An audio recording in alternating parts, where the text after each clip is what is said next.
You have a bird feeder that knows all about that, all about that. Okay. Yes.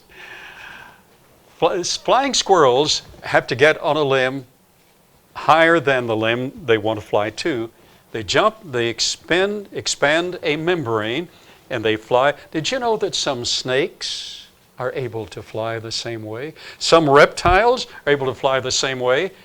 But I don't know how many of those we're going to have around there. But we're going to have flying squirrels. And we already have a platform at one end and a platform 45 feet away, about 42 feet away at the other end. And the flying squirrels will be able to leak through that greater atmospheric pressure and navigate through the foliage and end up the other end. And you'll be able to watch it. You mean, I'm going to be able to go in there? No. But we will have at least 12 cameras monitoring all of the primary experiments. On your cell phone, you'll be able, with an app, to log on 24/7, log on and watch what's going on and watch the squirrels fly and listen to the canaries sing. It's going to be a bright future. Insect wings have a very complex motion, rotation, and changing of the camber. Wow. These features require sophisticated programming from intelligent design.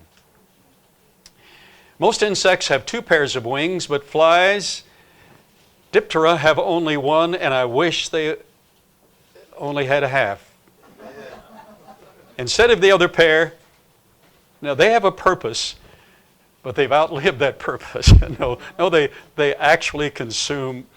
Our world would be in trouble without the flies. Our world's in trouble with the flies. So we're just going to have to make do as best we can. They have halteres. They have extensions up at the front. These bead in anaphase to the wings, like that, in reverse direction.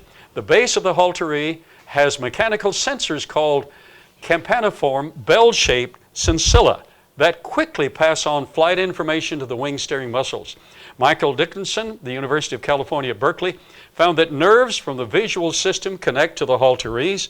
Thus, they immediately respond, and their sensilla in turn pass that information to the flight muscles. I wish it didn't work so well, but it does work. It works. You have trouble swatting them. Inviting antics, almost finished. Birds and mammals engage in all sorts of play. Cats bat at string. Birds appear to soar for the sheer joy of it. The socorol mockingbirds sing in counterpart. And we're going to have some of those in the biosphere.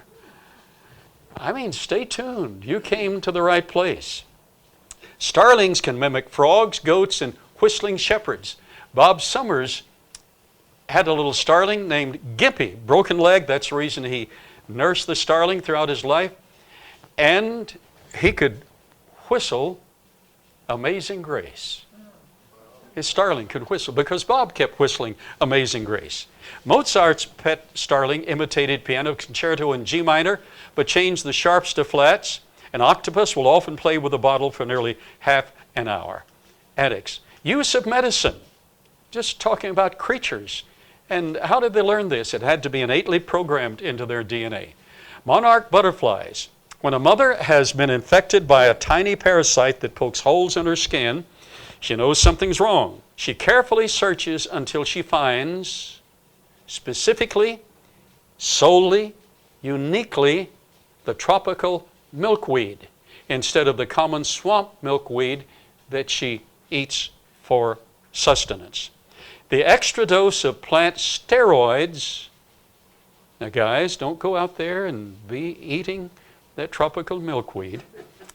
The extra dose of plant steroids protect the offspring through the next generation. Wow, fruit flies. Parasitic wasps often lay their eggs in fruit flies.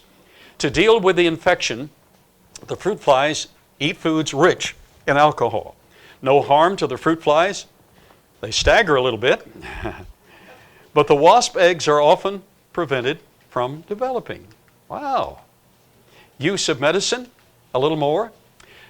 Starling birds weave into their nest a few leaves from wild carrots to repel mites. Common grackles bow to the ground to let ants crawl on them and in their wing structure. The ants secrete formic acid that helps keep pests away. Some wrestle marigold blossoms for the same purpose. How do they know to do that? Well, it's programmed. Conclusion: this beautiful interrelationship between earth, sky, and living systems requires extreme measures of sophisticated design and engineering. We've just touched a bit of it. Evolution ignores the symphony that only God could orchestrate. Thou art worthy, O Lord, to receive glory and honor and power, for thou hast created all things, and for thy pleasure they are and were created. Revelation 4:11.